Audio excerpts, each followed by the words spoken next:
Qu'est-ce qu'il faut pas faire pour être dans l'ambiance? C'est parti.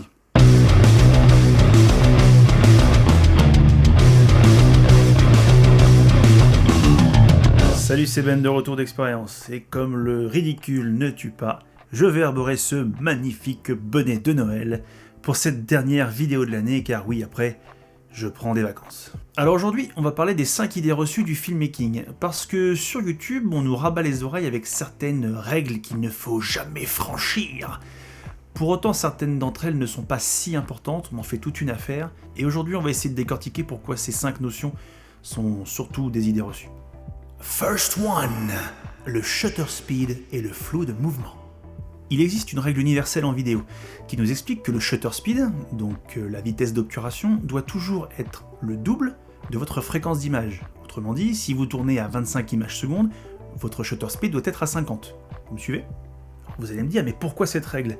Cette règle, elle est simple, elle permet de maintenir ce qu'on appelle le flou de mouvement. Le flou de mouvement, c'est ce qui fait que quand je bouge ma main, elle est légèrement floue, vous la voyez pas parfaitement nette. Il se trouve que l'œil humain aussi voit le flou de mouvement. Notre œil ne se rafraîchit pas, ne se met pas à jour suffisamment rapidement pour que le flou n'existe pas, donc il y a du flou. Donc quand vous filmez, en mettant un flou de mouvement, vous vous rapprochez de l'œil humain. Alors tout ça c'est très bien, sauf que sur YouTube on nous bassine à longueur de temps pour nous dire que pour avoir cette image cinéma, ce côté très ciné, très hauteur, il faut absolument avoir ce flou de mouvement. Mais c'est pas obligé ça. Si vous êtes à 200 au lieu de 50, c'est pas très grave, vous n'aurez pas un flou de mouvement prononcé. Mais qui va le voir? La plupart du temps, les gens vont pas tellement se rendre compte. Mais Benjamin, pourquoi transgresser cette règle séculaire? C'est une bonne question, Timmy, et nous allons y répondre. Plusieurs raisons font que nous pouvons transgresser cette règle. D'abord, si vous n'avez pas de filtre ND, que les conditions de lumière sont trop élevées, en pleine journée, à midi, le soleil y tape, vous n'avez pas de filtre ND, alors soit vous voulez maintenir le bokeh de votre objectif parce que vous avez un objectif qui ouvre grand et du coup va falloir augmenter le shutter speed, ça va diminuer la lumière qui rentre et ça va vous permettre de maintenir cet effet de bokeh. Ou alors vous fermez le diaphragme, ce qui va vous permettre d'avoir moins de lumière, d'avoir une image bien exposée, mais par contre vous perdez cette profondeur de champ. Notez que ça dépend aussi beaucoup de la façon dont vous envisagez votre production.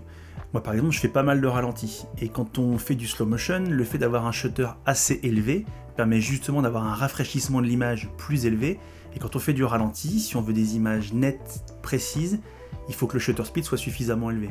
Donc quand on fait du 120 images secondes, il faut un shutter à 240, mais si vous le mettez à 500, ça n'en sera que meilleur. Je vais apporter une nuance quand même à tout ça. Le fait de ne pas respecter la règle des 180 degrés peut néanmoins vous apporter certains inconvénients. Je vous invite à regarder la vidéo de Puzzle Vidéo qui explique très bien cette notion. Grosso modo, si vous tournez à 25 images par seconde et que votre shutter speed est à 200, que vous filmez un mouvement rapide, quelqu'un qui court devant la caméra et qui passe comme ça, vous aurez le sentiment d'une image saccadée, comme si la personne qui passe devant la caméra était imprimée qu'une fois sur deux. Ce phénomène-là, dans le cas d'images rapides, peut effectivement créer un désagrément visuel. Mais je vous laisse aller voir la vidéo, elle est un peu plus pointue que ce que je viens de vous expliquer. Second point, le filtre ND. De la même manière, sur YouTube, on nous parle tout le temps du filtre ND variable. Alors effectivement, si jamais on ne veut pas déroger à la règle des 180 degrés et qu'on veut laisser son shutter speed, admettons, à 50 pour une vitesse d'image à 25, suivez toujours, dès lors que les conditions lumineuses ne seront pas bonnes, dans le sens où elles seront beaucoup trop fortes, encore une fois, l'exemple de midi, le soleil qui tape, toutes vos images sont cramées. Il vous faut un filtre ND sur votre objectif. Le filtre ND variable, vous le tournez et il va assombrir votre image. Mais c'est pas nécessaire. Encore une fois, vous pouvez changer votre shutter speed et ça vous évite d'utiliser un filtre ND. Grosso modo, un filtre ND, ça marche comme ça. Vous le tournez et ça diminue la quantité de lumière qui va passer dans votre objectif. Alors comme tout bon jeune vidéaste qui commence et qui est fan de YouTube et qui écoute surtout tout ce qu'on lui dit sur YouTube, j'ai acheté un filtre ND. Et j'avais pas la fortune qui me permettait de mettre 300 balles dans un filtre ND, alors j'ai acheté celui-ci, qui est un Zomei qu'on peut trouver sur Amazon. N'achetez pas cette merde, c'est vraiment pourri. Le problème des filtres ND, toutes marques confondues, sauf peut-être certains très haut de gamme, ils vont vous apporter une légère teinte à votre image, et certains, comme celui-ci en plus, vont vous faire perdre du piqué, c'est-à-dire de la netteté.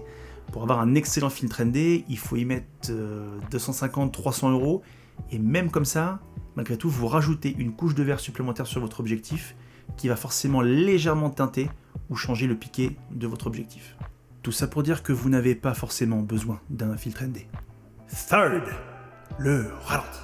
Pour beaucoup, le ralenti est un problème. Ça fait pas assez cinéma et on en abuse. C'est pas faux, mais c'est pas vrai non plus. Ça dépend vraiment en fait de ce que vous allez produire. Si tu fais du corpo, à part pour certaines situations, t'as pas forcément besoin de mettre du ralenti. Mais par exemple pour du mariage, ça marche bien.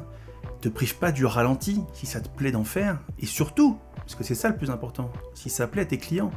Alors on dit le ralenti c'est une mode, peut-être, mais si tes clients c'est ce qu'ils aiment, si c'est ce qu'ils apprécient lorsqu'ils voient une vidéo, eh bah fais-le. Alors moi j'utilise beaucoup le ralenti, pas systématiquement, mais j'utilise beaucoup. Ça permet de capturer des tout petits fragments d'émotion, un clin d'œil, un sourire, une larme, et de la faire durer. Parce que ces petits moments de vie qu'on va capturer pendant un mariage, ils sont infimes, ils sont éphémères. Mais le but dans la vidéo, c'est quand même de les faire sortir, de les faire transparaître, de les faire vivre, et en les étirant et en les ralentissant, ça permet de leur donner beaucoup plus de portée et beaucoup plus de force. Donc le ralenti, n'en abuse pas, mais un peu quand même. Fourth, les transitions. Alors comme tout le monde, vous avez vu plein de vidéos sur YouTube, sur Facebook, c'est surtout des vidéos de voyage en général, où chaque passage d'un plan à un autre est fait avec une transition qui bouge comme ça, etc. Typiquement, vous regardez l'intro que j'ai fait de ma chaîne YouTube, abonne-toi, mets la cloche, il y a des transitions. Ça marche, parce que ça dure 15 secondes. Mais attention à l'abus de transition. Quand tous les plans sont faits en transition, ça donne plus la gerbe qu'autre chose, et surtout, c'est pas adapté à tous les styles. Pour du mariage, la transition, c'est pas terrible, ça enlève le côté doux, le côté très fluide de la vidéo. Sur de la vidéo de voyage, ça peut marcher quand c'est utilisé à bon escient, mais il n'y aura jamais une meilleure transition que le cut. Le cut au bon moment, bien placé, sur le rythme de la musique, ça fera toute la différence. Donc des transitions, pourquoi pas, mais n'en abusez pas, sinon vos mariés ils vont vomir. Et comme on dit, marié qui vomit... Alors je sais pas en fait. Fifth, le look cinéma. Alors ça, le look cinéma, c'est le truc qui revient le plus. On veut absolument nous dire que le look cinéma, ça passe par le bokeh. Sauf qu'il est erroné de croire que l'effet cinéma ne se résume que par le bokeh et le flou d'arrière-plan. Effectivement, dans certaines scènes, ça apporte un petit quelque chose en plus. Mais sérieusement, regardez un film, regardez-en 10, il y a des scènes avec du flou d'arrière-plan et du bokeh. Mais elles sont pas si nombreuses que ça. Les mecs qui tournent, les réalisateurs qui font des films à plusieurs millions, centaines de millions de dollars, ils vont pas investir dans des décors qui coûtent la peau du cul pour qu'on les voit flous. Il y a un paquet de scènes où le diaphragme est ouvert à 4, à 5, parce qu'effectivement il y a suffisamment de lumière. En plus, au cinéma en général, la lumière on la rajoute pour obtenir une belle qualité d'image, mais il n'y a pas du flou tout le temps.